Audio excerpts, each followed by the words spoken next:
അസ്സലാമു അലൈക്കും വറഹ്മത്തുള്ളാഹി തആല വബറകാതുഹു. ഫോണിൻ്റെ ബെല്ലടി കേട്ടുകൊണ്ടാണ് അന്ന് ഷാമിൽ ഒന്നുണർന്നത്. അറിയാതെ ഒന്ന് മയങ്ങിപ്പോയിരുന്നു. ആ അല്ലാ, അറബിയുമ്മയോ? ഹലോ, അസ്സലാമു അലൈക്കും. വഅലൈക്കും അസ്സലാം വറഹ്മത്തുള്ളാ. ഷാമിലെ, എന്തൊക്കെയാ മോനെ വിശേഷങ്ങൾ? ഉപ്പയോ ഹോസ്പിറ്റലാക്കുകയാണ് എന്നൊക്കെ പറഞ്ഞ് കേട്ടിരുന്നു. അതൊക്കെ എന്തായി? ഉമ്മ, അത് ഒക്കെ ഏകദേശം ഓക്കെ ആയിട്ടുണ്ട്. ഉപ്പയെ കൊണ്ടുവിട്ടിട്ടുണ്ട്. മാഷാ അല്ലാ. എങ്ങനെയുണ്ട് ഹോസ്പിറ്റൽ കാര്യങ്ങൾ, സിറ്റുവേഷനൊക്കെ? അതൊക്കെ അറബി ഉമ്മ, അൽഹംദുലില്ലാ സുഖം തന്നെയാണ്. അതൊന്നും കുഴപ്പമില്ല. ഉപ്പയെ പിരിഞ്ഞു പോകുമ്പോൾ സാരല്ല മോനെ. ഉപ്പയുടെ ട്രീറ്റ്മെൻറ്റിന് വേണ്ടിയിട്ടല്ലേ. ഇൻഷാ അല്ലാ ഉപ്പയുടെ ട്രീറ്റ്മെൻറ്റ് കഴിയട്ടെ, നമുക്ക് ഇങ്ങോട്ട് കൊണ്ടുവരണം ഇൻഷാ അല്ലാ. അതെത്ര പിടിക്കും? അത് കാരണം ഉപ്പ ഇപ്പോൾ 8 മാസത്തോളം തളർന്ന് കിടന്നില്ലേ. അപ്പോൾ ആ ഒരു അതൊന്ന് ശരിക്കൊന്ന് റെഡിയായി കിട്ടാൻ ഒരു പക്ഷേ കുറച്ച് ടൈം പിടിക്കുമായിരിക്കും. എങ്കിലും അവർ അറബിയുമ്മ നല്ല ആളുകളാണ്. എല്ലാം കൊണ്ട് ഉപ്പയെ നല്ല രീതിയിൽ സ്നേഹിക്കുന്ന ബഹുമാനിക്കുന്ന ആളുകളാണ്. എൻ്റെ വീട്ടിലത്തെ കാര്യം ആലോചിക്കുകയാണെങ്കിൽ അവഗണനയായിരുന്നു ഉമ്മ. അതെ, സാരല്ല. എന്തൊക്കെ തന്നെയാലും ഇൻഷാ അല്ലാ അള്ളാഹു സുബ്ഹാനഹു വ തആല എൻ്റെ ഉപ്പാക്ക് നല്ല രീതിയിൽ ജീവിതത്തിലേക്ക് തിരിച്ചു വരാനുള്ള ഭാഗ്യം നൽകട്ടെ. ആമീൻ. ആ മോനെ, പിന്നെ ഒരു കാര്യം പറയാനുണ്ട് കേട്ടോ. എന്താ അറബി ഉമ്മ? എല്ലാം മറന്നോ? ആരെന്തൊക്കെ മറന്നാലും ഞാൻ മറന്നിട്ടില്ല. എൻ്റെ മനസ്സിൽ ചില നെയ്യത്ത് ബാക്കിയുണ്ട് കേട്ടോ. അറബിയുമ്മ, അത് അതേ മോനെ, ഞാൻ പറയാതെ തന്നെ നീ പറ.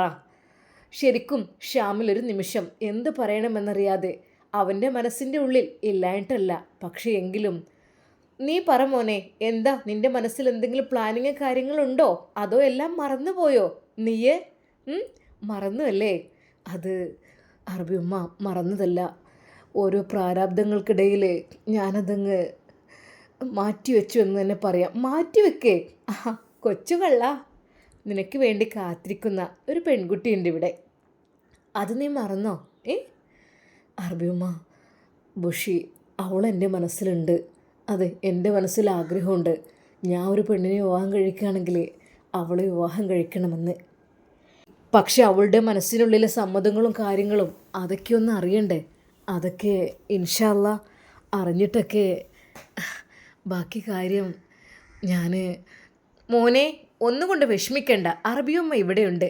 നിൻ്റെ എല്ലാ കാര്യങ്ങളും ശരിയാക്കി തരാൻ കേട്ടോ. ഉപ്പയുടെ ട്രീറ്റ്മെൻറ്റും കാര്യങ്ങളൊക്കെ നടക്കട്ടെ. മോൻ ഇങ്ങോട്ട് പോര് കേട്ടോ. കാരണം ഉപ്പയെ കൂടെ കൂടെ പോയി കാണാൻ അറബിയമ്മ പറ്റും. 2 ആഴ്ച കൂടുമ്പോഴൊക്കെ നമുക്ക് വിസിറ്റ് ചെയ്യാം. അതിനൊന്നും കുഴപ്പമില്ല. പക്ഷേ എനിക്ക് ഇവിടെ നിന്ന് ഉപ്പയുടെ കാര്യങ്ങൾ, പൊന്നു മോനെ, മോനിങ്ങ് പോര്. ഏതായാലും അവിടുത്തെ കാര്യങ്ങൾ അവിടെ റെഡിയാവട്ടെ. കാരണം നമ്മുടെ ലൈലയുടെ ഭർത്താവ് വളരെയധികം അതുപോലെ നട്ടലിന് ക്ഷതമേറ്റിയിട്ട് കിടപ്പിലായിരുന്നു. എന്നാൽ എത്ര പെട്ടെന്നാണ്. പെട്ടെന്നെന്ന് വെച്ചാൽ നമ്മൾ കുറച്ച് ക്ഷമ കാണിക്കണം. ഏതൊരു കാര്യത്തിനും ക്ഷമ വേണമല്ലോ. കുറച്ച് ക്ഷമിച്ച് ട്രീറ്റ്മെൻറ്റും കാര്യങ്ങളും കഴിഞ്ഞ് അദ്ദേഹം ഒറ്റയ്ക്കല്ലേ ഇങ്ങോട്ട് കയറിപ്പോകുന്നത്. ശരിക്കും അത്ഭുതകരമാം വിധം അതെ, അവൾ വായിലേക്ക് കഞ്ഞി കോരി കൊടുക്കുന്ന അവസ്ഥയായിരുന്നു. എഴുന്നേറ്റ് ചാരിയിരിക്കാൻ പോലും ഭർത്താവിന് കഴിയാത്ത അവസ്ഥയായിരുന്നു. ആ ഒരു അവസ്ഥയിൽ അവൾ കുഞ്ഞു മക്കളെ നോക്കുവാൻ വേണ്ടി അത് വീടുകളിലേക്ക് ജോലിക്ക് പോകുമായിരുന്നു. അവിടുന്ന് കിട്ടുന്ന തുച്ഛമായ വരുമാനം കൊണ്ടും അതെ, അവിടുന്ന് കിട്ടുന്ന ആ ഒരു ബാക്കി ഭക്ഷണം കൊണ്ടു കൊടുത്ത് മക്കളെയും ഹസ്ബൻഡിനെയും അവൾ നല്ല രീതിയിൽ അതാ പോറ്റി. എന്നാൽ ഈ ഒരു ട്രീറ്റ്മെൻറ്റിൻ്റെ കാര്യം അവൾ എന്നോട് പറഞ്ഞില്ല. പക്ഷേ ഞാൻ കണ്ടപ്പോൾ എനിക്കും സങ്കടം തോന്നി. ഞാൻ അപ്പം തന്നെ വിളിച്ചു പറഞ്ഞു. അങ്ങനെയാണ് ഈ ഒരു സ്ഥാപനം അതറിയാൻ കഴിഞ്ഞത്. അതിൻ്റെ പേര് അറബിയുമ്മ പറഞ്ഞപ്പോൾ ശരിക്കും ഷാമിൽ ഞെട്ടി. അറബിയുമ്മ, അത് അതെ മോനെ, ഞാനും അവിടേക്ക് തന്നെയായിരുന്നു കൊണ്ടുപോയിരുന്നത്. പക്ഷേ മോനെ, അത്യാവശ്യം ക്യാഷ്ലി ആവും. ക്യാഷ് എന്ന് പറഞ്ഞാൽ നമുക്ക് ഉണ്ടാക്കിയാൽ ഉണ്ടാകും. പക്ഷേ മനുഷ്യൻ്റെ കാര്യമോ? നഷ്ടപ്പെട്ടു കഴിഞ്ഞാൽ നഷ്ടപ്പെട്ടു. കിടപ്പിലായി കഴിഞ്ഞാൽ പിന്നെ എഴുന്നേൽപ്പിക്കാൻ ഒരാളില്ലെങ്കിൽ അത് മരണം വരെയും അത് അത്രക്കും ബുദ്ധിമുട്ടായ അവസ്ഥയിൽ നരകിച്ച് കഴിയുന്ന അവസ്ഥയായിരിക്കും. എന്നാൽ ഉപ്പാക്കും ആ ഒരു ചികിത്സയാണ് നീ കൊടുത്തതെന്നറിഞ്ഞപ്പോൾ എൻ്റെ പൊന്നു മോനെ, മോൻക്ക് എൻ്റെ വക സ്പെഷ്യലായിട്ട് ഞാൻ കൺഗ്രാജുലേഷൻസ് പറയുകയാണ്. കാരണം ഉപ്പയെ അതെ മരണത്തിലേക്ക് തള്ളിവിടാതെ, അതല്ല ഞാൻ പറഞ്ഞത്. മരണം അത് അള്ളാഹുവിൻ്റെ സമയമാകുമ്പോൾ നടക്കും.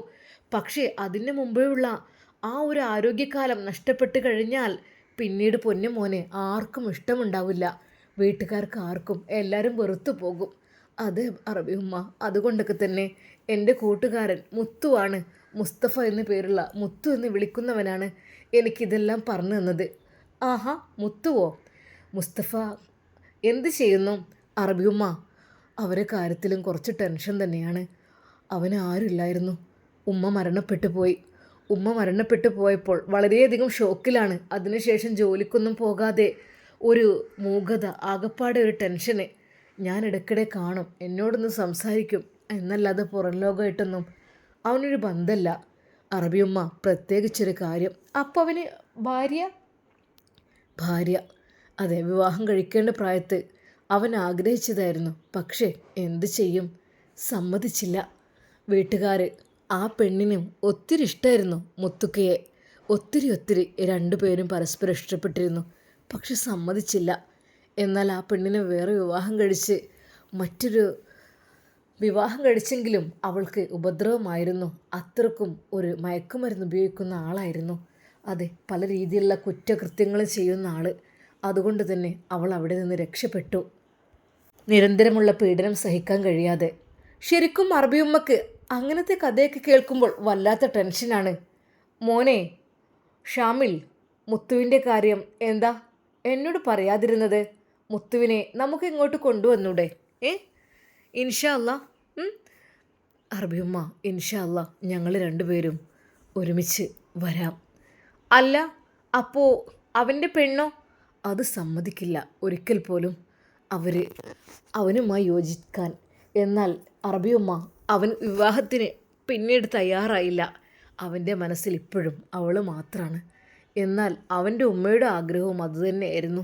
ആ മോളെ കല്യാണം കഴിക്കണം, മോൻ്റെ ആഗ്രഹം പോലെ. ഇഷ്ടമില്ലാത്തതിനെ വിവാഹം കഴിച്ചിട്ട് കാര്യമില്ലല്ലോ. ഇഷ്ടമില്ലാന്ന് തോന്നിക്കഴിഞ്ഞാൽ ഒരിക്കലും അവരോട് ഇഷ്ടം ഉണ്ടാവില്ല. അതെ, അതങ്ങനെ ഒരു ജീവിതം വെറുതെ ഒരു വേണ്ടാത്ത ജീവിതമായി പോകും. അതിനേക്കാളും നല്ല മോനെ ഇഷ്ടപ്പെട്ട് കഴിഞ്ഞാൽ കല്യാണം കഴിക്കണം. അത് പരസ്പരം വേർപ്പെടുത്തുകയല്ല വേണ്ടത്.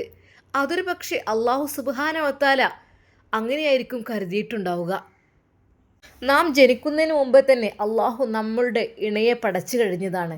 ആ ഇണയെ മാത്രമേ ആരെന്തൊക്കെ തന്നെ പറഞ്ഞാലും എതിർത്താലും അതിനെ മാത്രമേ നമുക്ക് കിട്ടുകയുള്ളൂ.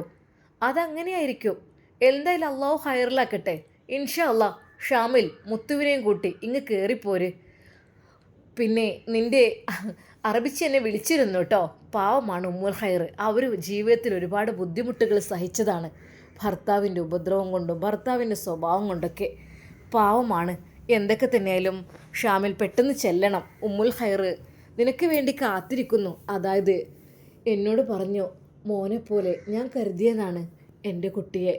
എന്നാൽ അവനിപ്പോൾ ഉപ്പയുടെ ബുദ്ധിമുട്ടും രോഗങ്ങൾ കൊണ്ടും അവനിപ്പോൾ നാട്ടിലാണ്. അവൻ വന്നാൽ എൻ്റെ ഒരുപാട് കാര്യങ്ങൾക്ക് എനിക്കൊരു ആശ്വാസമാകും. കാരണം എൻ്റെ കുട്ടിയെപ്പോലെയാണ്. 18 വയസ്സിൽ കയറി വന്ന ഓന് ഞാൻ എൻ്റെ പൊന്നു മോനെ പോലെയാണ് കരുതിയത്. അറബി പല ജോലികളും അവനെക്കൊണ്ട് എടുപ്പിക്കുമായിരുന്നെങ്കിലും ഞാൻ അതെല്ലാം വളരെയധികം ലഘൂകരിച്ച് കൊടുക്കുമായിരുന്നു പലതും. അതെ, അതിനേക്കാളേറെ അവൻ വിചാരിച്ചതിലേറെ കൂലി നൽകുമായിരുന്നു.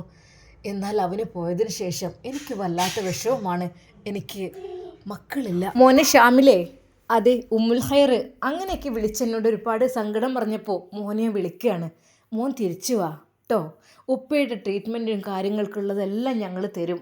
മോൻ ഒന്നുകൊണ്ട് വിഷമിക്കണ്ട. ഈ അറബിയുമുള്ളപ്പോൾ മോൻ എന്തിനാ പേടിക്കണേ? നമ്മുടെ ഉമ്മുൽ ഖൈറിൻ്റെ കാര്യത്തിലും കുറച്ച് കഷ്ടം തന്നെയാണ്.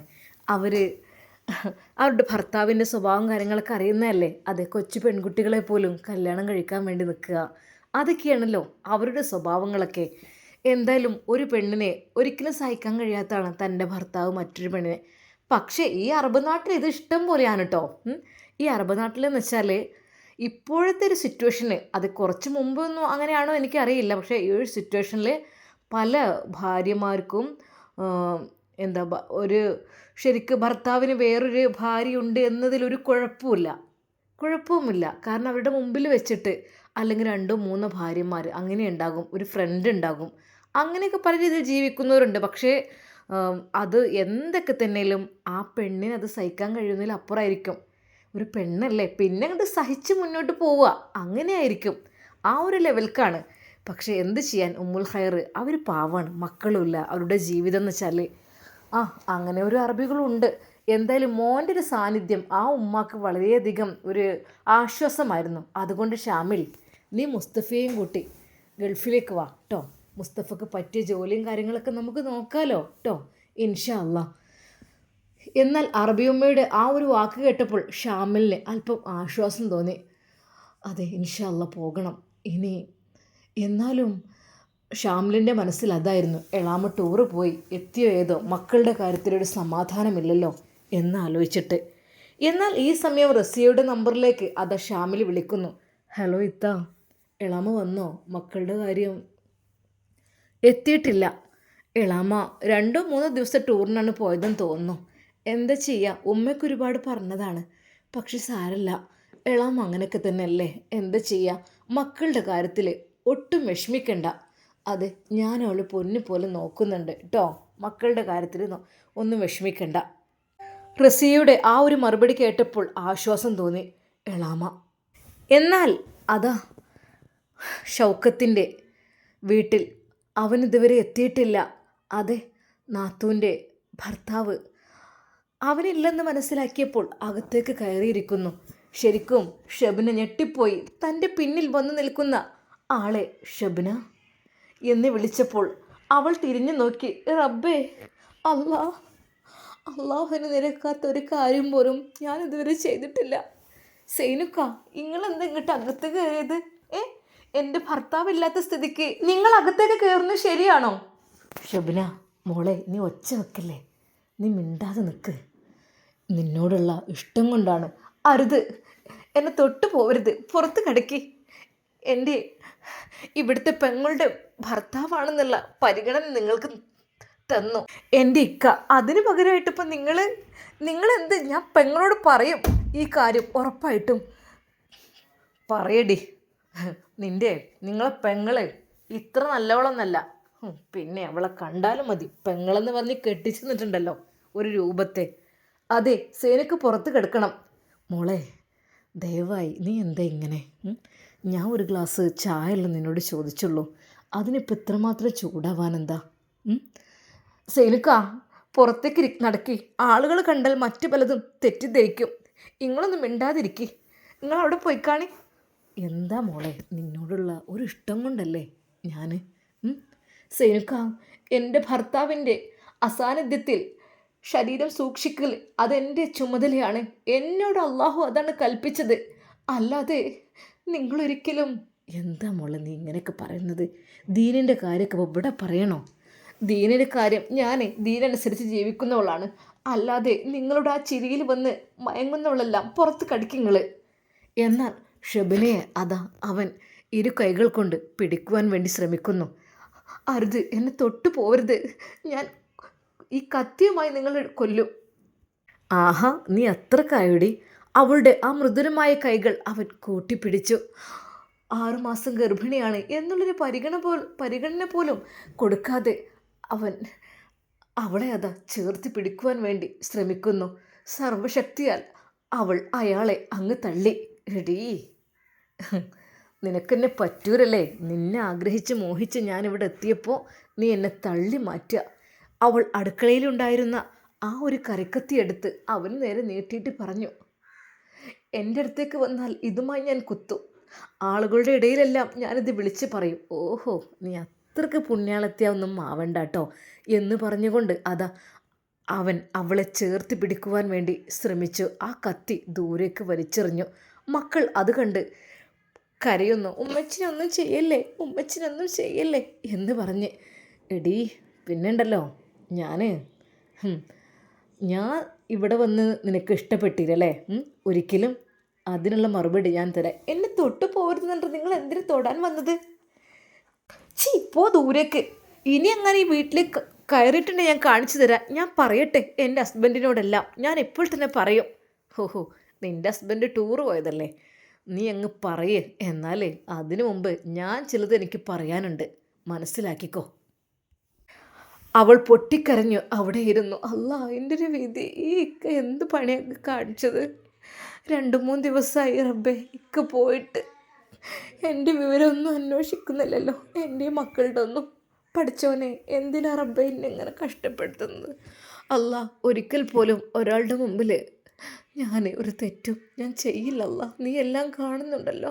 എൻ്റെ ഭർത്താവില്ലാത്ത സമയത്ത് എൻ്റെ ശരീരം സംരക്ഷിക്കേണ്ട ചുമതല അത് എനിക്ക് മാത്രമാണല്ല. അതൊരിക്കലും പഠിച്ചോനെ ഒരാളുടെ മുമ്പിൽ അടിയറ വെക്കാനുള്ളത് നീ നൽകില്ലേ അല്ല. പഠിച്ചോനെ, എന്നും എനിക്ക് നിനക്ക് വഴിപ്പെട്ട് ജീവിക്കണം റബ്ബേ. അള്ളാഹുവേ, നീ എല്ലാം കാണുന്നവനും കേൾക്കുന്നവനുമാണ്. പടച്ച റബ്ബിനോട് കരഞ്ഞ് ദുആ ചെയ്ത് ഇരിക്കുകയാണ്. അവൻ പിടിച്ച ആ ഒരു ഭാഗങ്ങൾ അവൾക്ക് നന്നായിട്ട് വേദന തോന്നി. അതാ കൈകളെല്ലാം മുറുകെ പിടിച്ച് പിരിച്ച പോലെയാണ്. പഠിച്ചോനെ, കൈകളൊക്കെ ചോന്നിട്ടുണ്ട്. എന്നെ ഇയാൾ എന്തെങ്കിലും ചെയ്യും, എനിക്ക് ഉറപ്പുണ്ട്.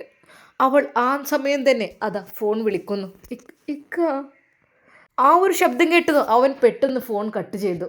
ഇവൾക്കിത് എന്തിൻ്റെ കേടോ, ഒരു സമാധാനം തരൂല. അതെ, എടുത്തോണ്ട് പറഞ്ഞാൾ നിങ്ങൾ പറഞ്ഞാളി. സുലേഖയും നല്ല രീതിയിൽ മൂർച്ച കൂട്ടി കൊടുക്കുന്നു. പറയ്, ഒരാഴ്ച കഴിഞ്ഞിട്ടേ വരുള്ളൂ എന്ന് പറയും. അല്ല, ഇന്നിനി പോകണം, അല്ലെങ്കിൽ തെറ്റിദ്ധരിക്കാൻ ചാൻസ് ഉണ്ട്. 3 ദിവസമായില്ലേ. ഓഹോ, അപ്പോൾ ഇങ്ങക്ക് എന്നെ മടുത്തില്ലേ? എൻ്റെ പൊന്നു സുലു, ഒരിക്കലും നിന്നെ മടുത്തിട്ടില്ല. നിന്നെ എൻ്റെ കൂടെയും കൂട്ടും, ഉറപ്പാണ്. നിന്നെ ഞാൻ ഇക്കഴിക്കും. ഒന്നും വിചാരിക്കണ്ട കേട്ടോ, മനസ്സിലായല്ലോ? ഓക്കെ. എന്നാൽ ഈ സമയം അതാ സൈനു നേരെ അതാ പെങ്ങളുടെ അരികിലേക്ക്, അതെ, അവൻ്റെ ഭാര്യയുടെ അരികിലേക്ക്. എന്താ ഇക്ക നിങ്ങൾ കണ്ണും മുഖമൊക്കെ വല്ലാണ്ടിരിക്കണേ? എന്താ, വല്ലാത്തൊരു കഷ്ടം തന്നെ കേട്ടോ. എന്താ ഇക്ക?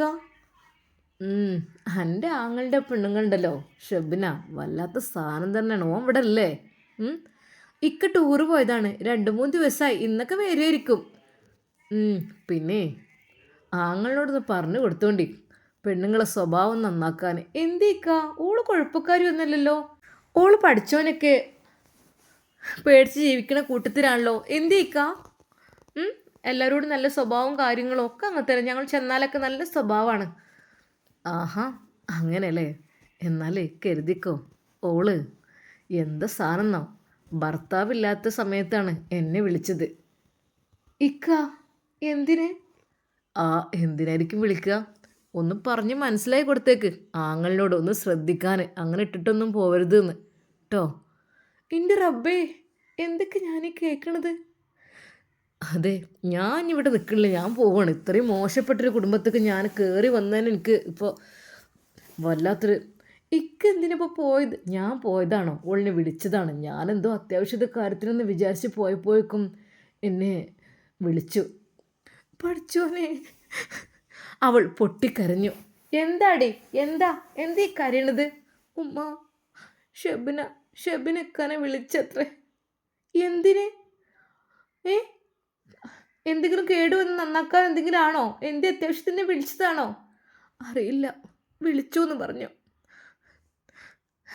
ആങ്ങളിനോടൊന്ന് പറഞ്ഞ് മനസ്സിലാക്കി കൊടുക്കാൻ പറഞ്ഞു. അങ്ങനെ ഒറ്റയ്ക്ക് ഇട്ടിട്ട് പോവരുത്. എന്താ ഉമ്മ, എന്തൊരു മോശത്തരാണത്. എൻ്റെ ആകപ്പാട് മാനം പോയി ഉമ്മ. ഇനി കുടുംബത്തേക്ക് തന്നെ വരൂല എന്ന് പറഞ്ഞിട്ടാണ് ഇക്ക പോണത്. കാരണം അത്രക്ക് മോശപ്പെട്ട കുടുംബമാണ് നിങ്ങളുടെ. എൻ്റെ റബ്ബേ, എന്തൊക്കെ ഞാൻ ഈ കേൾക്കണ. ഷൗക്കത്ത് ഇങ്ങോട്ട് വരട്ടെ, ഞാൻ പറഞ്ഞു കൊടുക്കുക. ഓളോളെ ദീനീ കാര്യങ്ങളൊക്കെ ഇപ്പോൾ വിട്ടാ. എന്തേനോളെ നിസ്കാരം ഓത്തും നിലയും നോമ്പും അങ്ങനെ നടക്കണ പെണ്ണ്.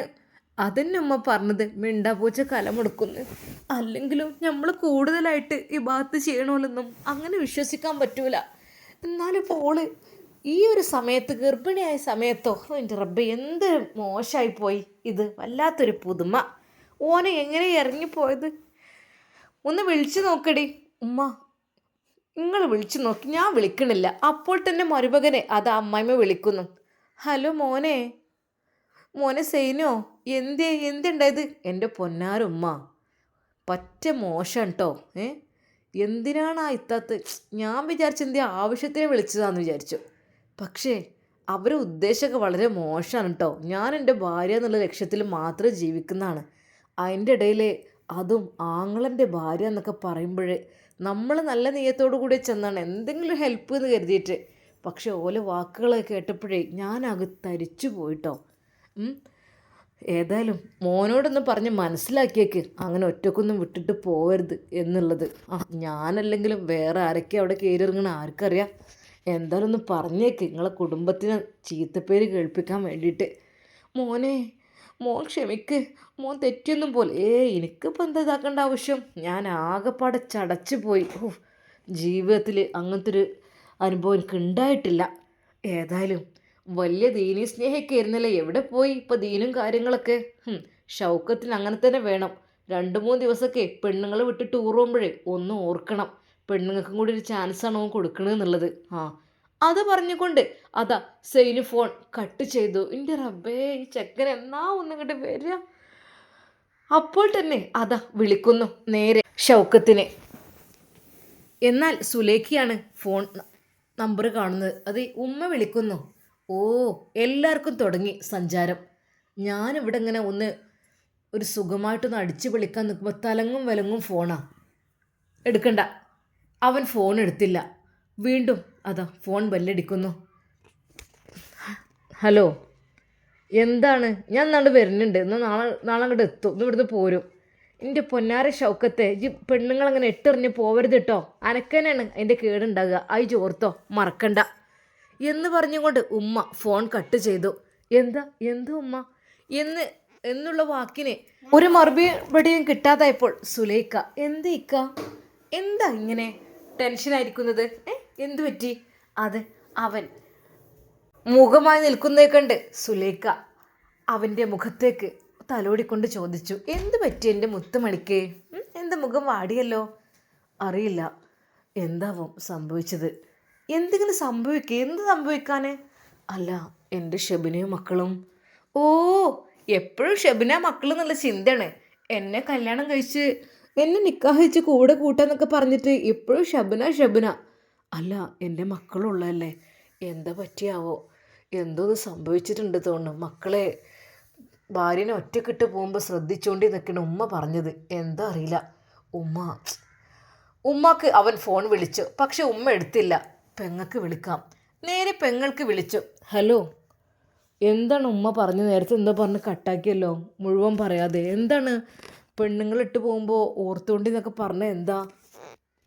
ഒരു നിമിഷം അവനക്ക് ഭയം തോന്നി. കാരണം ഞാൻ ഇവളെയും കൊണ്ട് പോകുന്ന കാര്യങ്ങാനും വീട്ടിലറിഞ്ഞോ എന്നായിരുന്നു അവൻ വിചാരിച്ചിരുന്നത്. എന്നാൽ ഷൗക്കത്തിൻ്റെ ഉപ്പയും അപ്പോഴേക്കും അങ്ങാടിയിൽ നിന്ന് വന്നു. അതെ, ദുഃഖിച്ചിരിക്കുന്ന മോളെയും ഉമ്മയെയാണ് കണ്ടത്. എന്താ നിങ്ങളൊക്കെ ഇങ്ങനെ ഈ തേനീച്ച കുത്തിയെ പോലെ ഇങ്ങനെ ഇരിക്കണത്? ആങ്ങളുടെ ഫോണ് അവൾ പെട്ടെന്ന് കട്ടാക്കി. ഒന്നും പറഞ്ഞില്ല ഉപ്പ വന്നപ്പോൾ. എന്താ? അതെ, ഇങ്ങളെ മരോള് ചില്ലറക്കാരിയല്ല. ഇങ്ങളെ മരുവനോട് ചെല്ലാൻ പറഞ്ഞിരിക്കണല്ലോ ഓളെടുത്തേക്ക്. മറ്റോന് ഇല്ലാത്ത സമയത്ത് എന്തൊരു മോശത്തരാണിത്. എന്താ പഠിച്ചവനെ ഞാനീ കേൾക്കണേ? ഓൾ അങ്ങനൊന്നും ചെയ്യൂല. നിങ്ങൾ എന്തൊക്കെയാണ് ഈ പറയണത്? ഇങ്ങക്കല്ലെങ്കിൽ ഓളെ ഭാഗത്താണല്ലോ എപ്പോഴും ചിന്ത. അല്ല, എൻ്റെ മരുവൾ എനിക്കറിയാം, ഓള് എത്രക്കാരിയാ. ഇങ്ങക്കിപ്പോൾ എന്ത് പറഞ്ഞാലും ഞാൻ മരുവളെ ഭാഗത്തല്ല. അതെ, എനിക്ക് വിശ്വസിക്കാൻ കഴിയണില്ല നിങ്ങളീ പറയണമൊന്നും. അല്ലെങ്കിലും ബാപ്പാക്ക് ഓളോട് വലിയൊരു സ്നേഹമാണ്, പെരുത്ത് സ്നേഹമാണ്. ആ കുട്ടിയുടെ സത്യസന്ധത കൊണ്ട് തന്നെയാണ് എനിക്ക് ഓളോട് സ്നേഹം. അല്ലാതെ ഒരിക്കൽ പോലും ഞാൻ വെറുതെ പറയുന്നതല്ല. ആ പിതാവിൻ്റെ കണ്ണുകൾ നിറയുന്നുണ്ടായിരുന്നു. എന്നാൽ ആ നിമിഷം തന്നെ അതാ പെങ്ങളുടെ ഫോണിലേക്ക് വീണ്ടും ആങ്ങളെ വിളിക്കുന്നു. ഹലോ, എന്താണ് ഉമ്മ പറഞ്ഞത്? ഇക്കാക്ക, നിങ്ങൾ 2-3 ദിവസമൊക്കെ ഓളിട്ട് പോയത് മോശമായി പോയിട്ടോ. എന്തേ? ഇക്കാക്ക, എൻ്റെ ഹസ്ബൻഡിനെ ഓള് വിളിക്കുന്നുണ്ട്. വിളിച്ചിട്ട് വരാൻ പറഞ്ഞു എന്നൊക്കെ പറഞ്ഞത്. എൻ്റെ ഇക്കാക്ക ദേഷ്യം പിടിച്ച് സങ്കടത്തോടെയാണ് പോയത്. അത്രയ്ക്ക് മോശമായ പ്രവൃത്തിയാണ് ഓള് ചെയ്തത്. അത് കേട്ടപ്പോൾ ശരിക്കും അവൻ്റെ കൈകാലുകൾ തളർന്നു. എന്ത്? ഗർഭിണിയായ അവള്? അങ്ങനെ ചെയ്യേ? അവനക്കത് വിശ്വസിക്കാൻ കഴിഞ്ഞില്ല. ഇക്കാക്ക, ഇതൊന്നും തുടങ്ങിയതല്ലത്രേ. ഇടയ്ക്കിടയ്ക്ക് വിളിക്കാറുണ്ട് നിങ്ങളില്ലാത്തപ്പോൾ എന്നാണ് അറിയാൻ കഴിഞ്ഞത്. ഏതായാലും എൻ്റെ ജീവിതം പോയി. എന്തൊരു മോശം പ്രവൃത്തിയാണ് അവൾ ചെയ്തത്. അവൾ കരയുകയായിരുന്നു ആങ്ങളോട് അത് പറഞ്ഞിട്ട്. എന്നാൽ ഷൗക്കത്തിന് എന്ത് ചെയ്യണം പറയാൻ പറ്റാത്ത അവസ്ഥ. അവനാകെ ടെൻഷനായിപ്പോയി. എന്താ ഞാൻ ചെയ്യുക? എൻ്റെ ഭാര്യയെ ചതിച്ചതിന് പകരം എൻ്റെ ഭാര്യ എന്നെയും ചതിച്ചല്ലോ റബ്ബേ എന്നവൻ തലയിൽ കൈവച്ച് പറഞ്ഞു. എന്താ നിങ്ങൾ പറയുന്നത്? അപ്പോഴേക്കും അതാ സ്നേഹത്തോടെ ഷാമിലിൻ്റെ എളാമ അയാൾ ആശ്വസിപ്പിക്കുന്നു. എന്താ? ഏയ് ഒന്നുമില്ല, എന്തോ ഒന്നുണ്ടല്ലോ. നമ്മൾ ആരെങ്കിലും ചതിച്ചാൽ നമുക്ക് അപ്പക്കിപ്പം തിരിച്ചടി കിട്ടുമെന്ന് എനിക്കിപ്പോൾ മനസ്സിലായി. എന്താ പറയുന്നത്? ആരൊക്കെ തന്നെ എന്തൊക്കെ ചതിച്ചാലും എൻ്റെ മുത്തിൻ്റെ കൂടെ ഞാൻ ഉണ്ടാവുമല്ലോ. എന്താ, ഒന്നും പേടിക്കണ്ട. എന്ത് സംഭവിച്ചത്? എൻ്റെ ഭാര്യ എന്നെ ചതിച്ചിരിക്കുന്നു. അത് ഞാനറിയാതെ പലവട്ടമത്രേ. എന്നാൽ എനിക്കും ചിലത് അറിയാനുണ്ട്. 6 മാസം ഗർഭിണിയാണ് അവൾ. അത് ശരിക്കും ഷൗക്കത്തിന് നിയന്ത്രണം നഷ്ടപ്പെട്ട പോലെയായി. എന്താ ഇവിടെ വെച്ച് ഇങ്ങനെ? നമുക്ക് നാട്ടിലേക്ക് പോകാം. എന്തായാലും എന്നെ വീട്ടിലേക്കൊന്ന് ആക്കി തന്നാളേ. നിങ്ങൾക്ക് ഇങ്ങനെ ഇവിടെ നിന്ന് എന്തെങ്കിലും പറ്റിക്കഴിഞ്ഞാൽ എന്താ നിങ്ങളിങ്ങനെ? നമുക്ക് വീട്ടിലേക്ക് പോകാം. അന്ന് ഏതായാലും പോകുവാൻ വേണ്ടി ഒരുങ്ങിയതായിരുന്നു. എന്നാൽ ഷൗക്കത്തിൻ്റെ മനസ്സിൽ പോകുമ്പോൾ വളരെ സന്തോഷമായിരുന്നെങ്കിലും തിരിച്ചു വരുമ്പോൾ വളരെയധികം ദുഃഖവും ആവലാതിയുമായിരുന്നു. അത് തൻ്റെ ഷബ്ബിനെ തന്നെ ചതിച്ചിരിക്കുന്നു എന്നുള്ള സത്യം അവൻ്റെ മനസ്സിലേക്ക് അറിഞ്ഞപ്പോൾ അവനാകെ തകർന്നു പോയ രീതിയിലായി. പഠിച്ചവനായിട്ട് എനിക്ക് ശിക്ഷ തന്നതിനായിരിക്കും. അങ്ങനെ അതാ ആ ദിവസത്തെ യാത്ര മുഴുവൻ വളരെയധികം സങ്കടത്തോടെയായിരുന്നു അവൻക്ക്. ശരിക്കും അതാ ഷൗക്കത്ത് നിയന്ത്രണം പലവട്ടം വിട്ടുപോയി. കാറിടിക്കാനും മറിയാനൊക്കെ പോയ രീതിയിലായി. എന്താ നിങ്ങൾ കാണിക്കുന്നത്? ശ്രദ്ധിച്ച് ഓടിക്കേ. ഞാനുണ്ടല്ലോ കൂടെ. ഓള് പോകണേ പോട്ടെ, ഞാനുണ്ടല്ലോ കൂടെ. പിന്നെന്താ? സുലു, നീയും എന്നെങ്ങനെ ചെയ്യരുത് കേട്ടോ. എനിക്കിപ്പോൾ നീ മാത്രമേ ഉള്ളൂ. ഷെബിൻ എന്നെ ചതിച്ചു. സാരല്ല. എനിക്ക് സത്യം പറഞ്ഞാൽ എൻ്റെ വീട്ടിലേക്ക് പോകാൻ തോന്നില്ല. ഞാൻ പോകുന്നില്ല അങ്ങോട്ട്. ഞാൻ നിൻ്റെ കൂടെ ജീവിക്കണം. ഇനി എന്തിനാണ് ഞാൻ അങ്ങോട്ട് പോകുന്നത്? എന്നെ ചതിച്ചോളുടെ അടുത്തേക്ക് ഞാൻ പോണില്ല. അതിനെന്താ? എൻ്റെ വീട്ടിലേക്ക് പോര്. അവിടെ ആരുമില്ല, ഞാൻ മാത്രം. പിന്നെ മക്കൾ ഇടയ്ക്കിടയ്ക്ക് കൊണ്ടാക്കാം. എന്താ? പിന്നെ ഞാൻ പറയാം, നിങ്ങളിവിടെ ഒരു ഭാഗത്ത് വാടകയ്ക്ക് താമസിച്ചതാണെന്നോ അങ്ങനെ എന്തെങ്കിലും പറയാം. ഇനി ആരെങ്കിലുമൊക്കെ ചോദിക്കുമ്പോൾ അത്രയ്ക്കും വലിയ വീടല്ലേ, ഒരു ഭാഗം നിങ്ങൾക്ക് വേണ്ടി വാടകയ്ക്ക് കൊടുത്തു, അങ്ങനെ എന്തെങ്കിലും ഞാൻ പറഞ്ഞോളാം കേട്ടോ. അവൻ്റെ മനസ്സിൽ എന്തെന്നില്ലാത്ത വിഷമമായിരുന്നു. ഒരിക്കലും എൻ്റെ ഷബിൻ എന്നെ ചതിക്കുമെന്ന് വിചാരിച്ചതല്ല. പക്ഷേ അവൻ മനസ്സിൽ വിചാരിച്ചു, പടച്ചോ എനിക്ക് പെട്ടെന്ന് തിരിച്ചടി നൽകിയതാണ്. എൻ്റെ ഭാര്യയും മക്കളും ഉള്ള സ്ഥിതിക്ക് ഞാൻ ഈ ഒരു ഇവളുടെ കൂടെ പോന്ന് സുഖിച്ചു. അതിനു വേണ്ടി ഞാൻ ജീവിച്ചു. ഞാൻ എന്താ ചെയ്യുക? അവനാകപ്പാടെ ഒരു വീട്ടിലേക്ക് പോകാൻ തന്നെ ഒരു മടിയായി തുടങ്ങി. കാരണം വീട്ടിൽ അത്തരത്തിലുള്ള സ്വഭാവം നടന്നത് കൊണ്ട് തന്നെ. അളിയനോട് വിളിച്ച് കാര്യങ്ങളൊന്ന് തിരിക്കിയാലോ എന്നവൻ വിചാരിച്ച്, വേണ്ട, എന്തിനാ ഇനി അതുകൂടി കേൾക്കാൻ വയ്യ. എന്നാലും എൻ്റെ ഷബിന, നീ എന്നെ എങ്ങനെ ചതിച്ചല്ലോ. അങ്ങനെ അതാ അവർ ആ ഒരു ദിവസം മുഴുവൻ യാത്ര ചെയ്ത് നേരെ അതാ ഷാമിലിൻ്റെ വീട്ടിലേക്ക്, അതായത് എളാമയുടെ വീട്ടിലേക്ക് അവർ വണ്ടി കയറ്റുന്നു. എന്നാൽ ഷാമിൽ അതാ പുറത്തുള്ള ആ ഒരു സിറ്റ് ഔട്ടിൽ ഇരിക്കുന്നുണ്ടായിരുന്നു, എന്തോ ആലോചിച്ചുകൊണ്ട്. കാരണം വീട് പൂട്ടി എളാമ പോയിട്ടുണ്ട്. പക്ഷേ വീട്ടിലെ സാധനങ്ങൾ കുറച്ച് അത്യാവശ്യമുള്ളതൊക്കെ എടുക്കാനുണ്ട്. പാസ്പോർട്ട് കാര്യങ്ങൾ എന്തൊക്കെയോ ഉണ്ട്, അതൊക്കെ എടുക്കണം. അതിന് എളാമ വരണം, അതിന് കാത്തിരിക്കുകയെന്ന്. പെട്ടെന്നൊരു കാറ് ഗേറ്റ് കടന്ന് അതാ വീടിനകത്തേക്ക് കയറി വരുന്നത് കണ്ടു. ഒരു നിമിഷം ഷാമിൽ ഒന്ന് ഞെട്ടി. എന്നാൽ അത് എളാമയും എളാമയുടെ കാമുകനുമായിരുന്നു എന്നുള്ള കാര്യം അവന് പെട്ടെന്ന് മനസ്സിലായില്ല. അവൻ പെട്ടെന്ന് നോക്കിയപ്പോൾ അതിൽ എളാമയുണ്ട്. അവൻ ഒരു നിമിഷം അവിടെ നിന്ന് എഴുന്നേറ്റു. എന്നാൽ ഇത് കണ്ട എളാമയും കാമുകനും ശരിക്കും ഞെട്ടിപ്പോയി. പടച്ചോനെ, ഷാമിൽ വന്നിക്കണ്. എളാമ ഞെട്ടിത്തെറിച്ചു. അതാരാ? അതാണ് എൻ്റെ ഭർത്താവിൻ്റെ ആദ്യത്തെ മോനെ. ഇനി എന്താ ചെയ്യേണ്ടത്? അതെ, ഞാൻ എന്തെങ്കിലുമൊക്കെ പറഞ്ഞ് ഒപ്പിക്കാം. എന്താ റബ്ബേ ചെയ്യുക? ശരിക്കും അവർ ഞെട്ടിപ്പോയി. അതെ, ഇതോടുകൂടി അവസാനിപ്പിക്കും എല്ലാം ഷാമിൽ. അവർക്ക് ഭയം തോന്നി. ഇൻഷാ അല്ലാ നമുക്കിതിൻ്റെ ബാക്കി ഭാഗം നാളെ കാണാം. അതുവരേക്കും എല്ലാവർക്കും അസ്സലാമു അലൈക്കും വറഹ്മത്തുള്ളാഹി തആല വബറകാതുഹു. പ്രിയപ്പെട്ടവരെ, കഥയുടെ ഇടയിൽ എല്ലാവരും പറയുന്നുണ്ട് വേറെ കഥ കൂട്ടിച്ചേർക്കണ്ട എന്നൊക്കെ ഇങ്ങനെ പറയുന്നുണ്ട് കേട്ടോ. അപ്പോൾ എൻ്റെ പ്രിയപ്പെട്ട കൂട്ടുകാരോട് പറയാനുള്ളത്, നമ്മുടെ ജീവിതങ്ങളിൽ കണ്ടു വരുന്ന, അതായത് ഓരോരുത്തരും കണ്ണീരോടെ പങ്കുവെച്ച വേദനകൾ, ആ ഒരു പങ്കുവെച്ച വേദനകളും ഇതിലൂടെ ഞാൻ ചില ഭാഗങ്ങളിൽ പറയുന്നുണ്ട്. എൻ്റെ പ്രിയപ്പെട്ട കൂട്ടുകാരെ, ഇതൊരിക്കലും ഒരു കഥയായി തള്ളിക്കളയരുത് കേട്ടോ. കാരണം ഒരു കമൻറ്റ് കണ്ടോ നിങ്ങൾക്ക് ഇങ്ങനത്തെ കഥയൊക്കെ അറിയുള്ളൂ, പക്ഷേ നമ്മളെ ജീവിതത്തിൽ ഒരുപാട് വേദനിക്കുന്ന വിഷമിക്കുന്ന ആളുകളുടെ മനസ്സുകൾ കൂടി ഞാൻ ഇതിലൂടെ തുറന്ന് കാട്ടുന്നുണ്ട്. പക്ഷേ ഇത് പലർക്കും അനുഭവിച്ചവർക്ക് ഇത് അറിയുള്ളൂ. എന്നോട് എൻ്റെ മുമ്പിൽ ആ കണ്ണീരോടെ പറഞ്ഞ ആ ഒരു കഥ, അത് നമ്മുടെ ഷബ്നയുടെ കഥ. അത് ശരിക്കും ഒരിക്കൽ പോലും ഇല്ലാത്ത അനുഭവമല്ല കേട്ടോ, ഉള്ള കഥ തന്നെയാണ്. അള്ളാഹു സുബ്ഹാനഹു വ തആല എല്ലാം കാത്ത് രക്ഷിക്കട്ടെ. ഇങ്ങനെയുള്ള ഇബ്ലീസിൻ്റെ ഷർറുകളെ തൊട്ടൊക്കെ ഓരോരുത്തരും അവരുടെ കാര്യം സാധിക്കാതെ വന്നാൽ പല നുണക്കഥകളും കെട്ടിച്ചമച്ച് ഒരു പെണ്ണിനെ ബലിയാടാക്കുന്ന അല്ലെങ്കിൽ വഴി ആധാരമാക്കുന്ന ഒരുപാട് കഥകളും ചരിത്രങ്ങളും നമ്മൾ കേട്ടിട്ടുണ്ട്. ഉദാഹരണത്തിന് അസൂറാബിയുടെ കഥ, അതൊക്കെ ഒറിജിനൽ കഥകൾ തന്നെയാണ്, ഉള്ള കഥ. എന്നാൽ ഇപ്പോഴും നമ്മുടെ സമൂഹത്തിൽ നടന്നുകൊണ്ടിരിക്കുന്നുണ്ട് എന്നതും വലിയൊരു യാഥാർത്ഥ്യം തന്നെയാണ്. എന്തൊക്കെ തന്നെ ഇൻഷാ അല്ലാഹ് നമുക്കിതിൻ്റെ ബാക്കി ഭാഗം നാളെ കാണാം. അതുവരേക്കും എല്ലാവർക്കും അസ്സലാമു അലൈക്കും വറഹ്മത്തുള്ളാഹി തആല വബറകാതുഹു.